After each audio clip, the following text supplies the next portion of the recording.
Hello everyone, this is doctor Jeevesh Yadav. तो कौमार्य भृत्य का अकॉर्डिंग टू एनसीआईएसएम सिलेबस हम लोग most important 27 topics for university exam अपन देख रहे थे। ठीक है, सीरीज को स्टार्ट करते हुए आज की क्लास में हम लोग पहला टॉपिक देखेंगे। स्टार्ट करते हैं। तो ये आपका कौमार्य भृत्य का इंट्रोडक्टिव पार्ट, ठीक है, जिससे क्वेश्चन आता ही है। तो अष्टांग आयुर्वेद में कौमार्य भृत्य का स्थान। तो कौमार्य भृत्य का जो स्थान है अष्टांग आयुर्वेद में, कश्यप ने प्रथम स्थान पर रखे हैं, वांगभट्ट ने द्वितीय स्थान पर रखे हैं अष्टांग में, और सुश्रुत ने 5वें स्थान पर रखा है, जबकि चरक ने 6वें स्थान पर रखे हैं। ठीक है, तो ये चीज़ ध्यान में रखना है कि कश्यप ने प्रथम स्थान पे, वांगभट्ट ने द्वितीय स्थान पे, सुश्रुत ने 5th स्थान पे और चरक ने 6वें स्थान पे कौमार्य भृत्य को रखा है। रामायण और वेदों में भी कौमार्य भृत्य का वर्णन है। तो रामायण और वेदों में भी कौमार्य भृत्य का वर्णन है। कौटिल्य अर्थशास्त्र में शिशु कल्याण प्रकरण का वर्णन है। तो कौटिल्य अर्थशास्त्र में शिशु कल्याणक प्रकरण का वर्णन है। कौमार्य भृत्य तंत्राणाम आद्यम मुचेत, ये कश्यप ने बोला है कि जो आद्य जो तंत्र है, प्रधान जो तंत्र है, वो कौमार्य भृत्य है। बाल तंत्र कल्याण वैद्य ने लिखे हैं। ठीक है, कुछ इंपॉर्टेंट जो ग्रंथ है कौमार्य भृत्य की वो अपन देख लेते हैं। तो बाल तंत्र जो है वो कल्याण वैद्य ने लिखे हैं। कुमार तंत्र यामिनी भूषण ने लिखे हैं। बाल कुमार तंत्र रावण ने लिखे हैं। कुमार संभव महाकवि कालिदास ने लिखे हैं। और शिशु रक्षा तंत्र पृथ्वीमल मल ने लिखा है। ठीक है, इसके अलावा बुक ऑफ चिल्ड्रन थॉमस पियर ने लिखा है। साथ ही साथ प्रवर्तक तंत्र, बंधक तंत्र, हिरण्याक्ष तंत्र, कश्यप संहिता कौमार्य भृत्य से संबंधित ग्रंथ है। ठीक है, तो ये चीज ध्यान में रखना। निरुक्ति के विषय में बात कर लेते हैं कौमार्य भृत्य की। तो कुमारस्य भरण धात्री भरण अधिकृत्य कौमार्य भृत्य। ठीक है, तो ये जो है इसकी निरुक्ति है। परिभाषा क्या है? तो कौमार भृत्या नाम, ये श्लोक सबको याद होना चाहिए। कौमार भृत्या नाम कुमार भरण धात्री क्षीर दोष संशोधनार्थम दुष्ट स्तन ग्रह समुत्थानम च व्याधि नाम उपशमनार्थ च। ठीक है, तो ये क्या है आपका कौमार भृत्य किसको बोलते हैं? तो कौमार भृत्य आयुर्वेद की वह शाखा है जिसके अंतर्गत हम कुमार का यानी कि बालक का भरण, ठीक है, धात्री क्षीर दोष संशोधन, ठीक है, धात्री में के जो क्षीर दोष है उसका संशोधन कैसे करना है, दुष्ट स्तन्य ग्रह समुत्थान तथा व्याधियों का उपशमन कैसे करना है, उसकी चिकित्सा कैसे करना है कुमार में होने वाले व्याधियों का, ये सभी चीजों को जिस तंत्र के अंतर्गत पढ़ते हैं उसे कौमार्य भृत्य कहते हैं। ये सुश्रुत ने परिभाषा दी है। हरित ने क्या बोले हैं? तो गर्भोपक्रम विज्ञानम सूतिकोपक्रमस तथा बाला नाम रोग अपशमनीय क्रिया बाल चिकित्सा। ठीक है, तो हरित ने बोला है कि गर्भोपक्रम विज्ञान को सूतिकोपक्रम विज्ञान कहते हैं और बालकों के रोग शमन का वर्णन जिसके अंतर्गत लिखा गया उसे बाल चिकित्सा कहते हैं। ये यहाँ पे बोला गया है। फिर नेक्स्ट है आधुनिक मत अनुसार गर्भाधान से युवावस्था तक यानी कि एम्ब्रियो से लेकर के टीन एज तक बालक को पोषण एवं रोगों का ज्ञान पीडियाट्रिक के अंतर्गत आते हैं।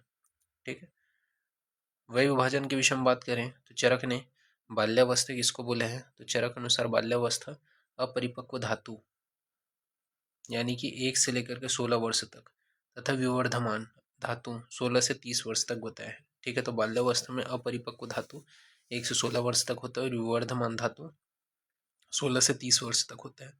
मध्यम अवस्था 30 से 60 वर्ष तक बताया है चरक ने। ठीक है, वृद्धावस्था 60 से 100 वर्ष तक बताया है। चरक ने परम आयु 100 वर्ष तक मानी है।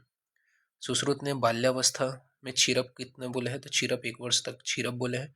क्षीरन्नाद 1 से 2 वर्ष के बालक को बोले हैं और अन्नाद 3 से 6 वर्ष के बालक को बोले हैं।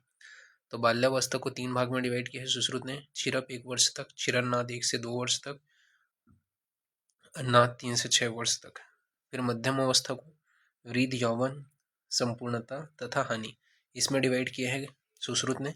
तो वृद्ध किसको बोला है? तो 16 से 20 वर्ष तक वृद्ध। यौवन किसको बोला है? तो 20 से 30 वर्ष तक यौवन।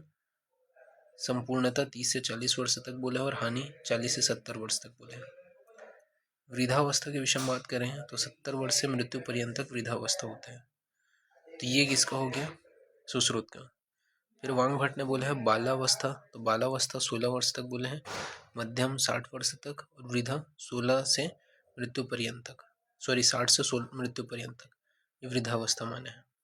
कश्यप ने गर्भावस्था जन्म तक बोले हैं, बाल्यावस्था 1 वर्ष तक बोले हैं, कौमार अवस्था 1 से 16 वर्ष तक बोले हैं, यौवन अवस्था 16 से 34 वर्ष तक बोले हैं और मध्यम अवस्था 34 से 70 वर्ष तक बोले हैं। ये कश्यप ने कहा है। गर्भावस्था जन्म तक, बाल्यावस्था 1 वर्ष तक, कौमार अवस्था 1 से 16 वर्ष तक, यौवन अवस्था 16 से 34 वर्ष तक और मध्यम अवस्था 34 से 70 वर्ष तक तथा वृद्धावस्था 70 से मृत्यु पर्यंत। भाव प्रकाश ने बालावस्था 60 वर्ष तक, तरुणी 16 से 32 वर्ष तक और प्राण 32 से 50 वर्ष तक होते हैं, ये भाव प्रकाश ने बोले। तो बाला 16 वर्ष तक, तरुणी 16 से 32 वर्ष तक और प्राण 32 से 50 वर्ष तक, ये भाव प्रकाश ने बोले हैं। पराशर के विषय में बात करें तो पराशर ने गौरी 8 वर्ष तक बोले हैं, ठीक है। रोहिणी 9 वर्ष तक, 9 वर्ष को रोहिणी, 10 वर्ष को कन्या तथा 10 वर्ष के ऊपर को राजस्वला की संज्ञा दी है। फिर बाल्यावस्था के उपवर्ग भी बताए गए। तो बाल्यावस्था के उपवर्ग कौन से हैं? तो बाला को ही गौरी, रोहिणी व कन्या बोला जाता है, ठीक है। इसके अलावा 10 वर्ष तक, ये जैसे हमने ऊपर में देखा वो है, तथा सर्वांगीणी शारीरिक विकास यानी कि कफ वृद्धि तथा वात पित्त क्षय के आधार पे इसको डिवाइड किया गया है। कुमार किसको बोलते हैं? तो रजोदर्शन, कुमारी है, सुधार लेना है। तो कुमारी किसको बोलते हैं? तो रजोदर्शन की पूर्व अवस्था या मुग्धावस्था को कुमारी कहते हैं। यह 10 से 12 वर्ष या स्तन या योनि वृद्धि तक कफ और कफ की वृद्धि होती है। इस अवस्था में पित्त मध्यम होता है तथा वात का क्षय होता है। राजीमती किसको बोलते हैं? तो रजोदर्शन प्रारंभ होता है तो उसे राजीमती कहते हैं। कफ तथा पित्त की वृद्धि होती है और वात का क्षय होता है इस अवस्था में।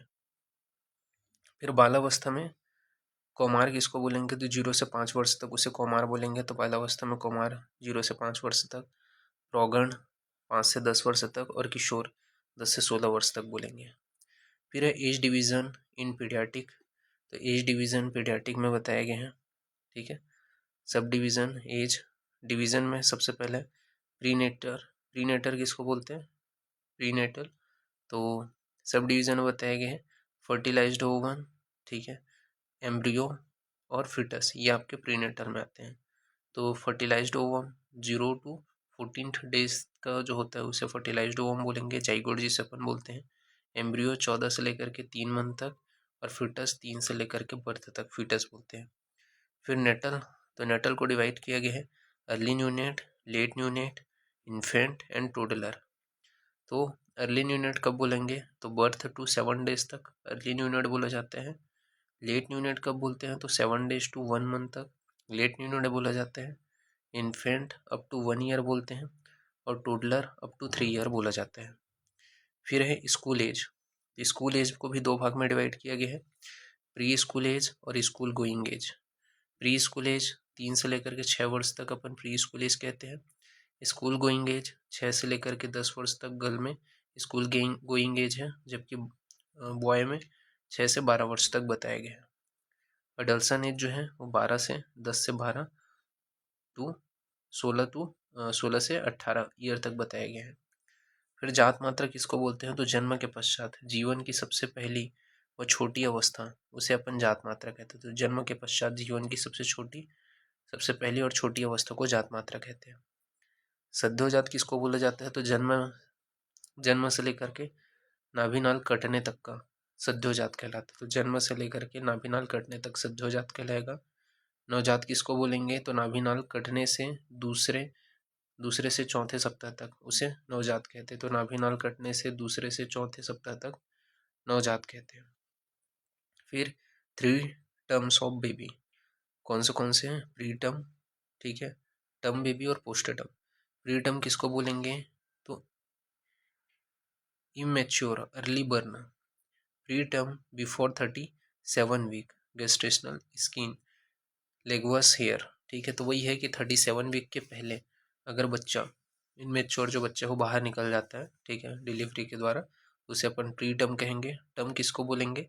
तो 37 वीक के बाद से लेकर के 41 वीक तक उसे अपन टर्म बोलेंगे। और पोस्ट टर्म किसको बोलेंगे, तो आफ्टर 41 वीक के बाद में अगर डिलीवरी हो रहे हैं तो उसे अपन पोस्ट टर्म कहेंगे। ठीक है, तो 37 वीक के पहले प्री टर्म, 37 वीक के बाद से लेकर के 41 वीक के बीच में अगर हो रहे हैं तो टर्म, और अगर 41 वीक के बाद में हो रहे हैं तो पोस्ट टर्म। ठीक है, तो ये जो टर्मिनोलॉजीज हैं ये भी आपको ध्यान में रखना है। इस प्रकार से आज जो पहला टॉपिक है वो यहाँ पे फिनिश होता है। तो अभी के लिए इतना ही। नेक्स्ट जो क्लास होगा उसमें अपन आगे का कंटिन्यूशन करेंगे। ठीक है,